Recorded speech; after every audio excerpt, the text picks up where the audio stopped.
नमस्कार मित्र हो. आज 12 जून 2025 आणि हा इथं हळदीचा प्लॉट आहे. आपण भैयाचा परिचय घेऊ. भैया तुमचा परिचय द्या. सुनील नागनाथ सौराते. सौराते 17वा दिवस आहे हे प्रोडक्ट वापरून, लक्षात घ्या. मग तुमचं मामा आता गेल्या वर्षी पण हळद होती, त्याच्या पलीकडे तुम्ही लहानपणापासून हळदी करता येते. हा एरिया पूर्ण हळदीचा बेल्ट आहे. तर काय वेगळं काय वाटतंय? वेगळं बरंच हे मुळीमध्ये फरक वाटतंय. हा.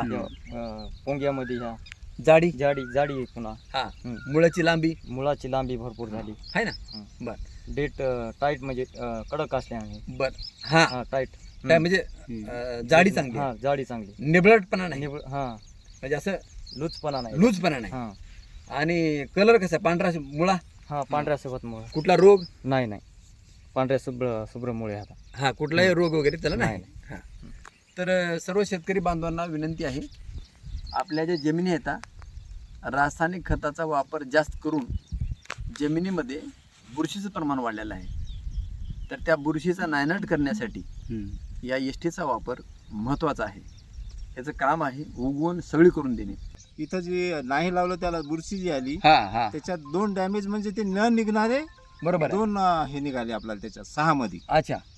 तर या एसटी मुळे पांढऱ्या मुळ्याची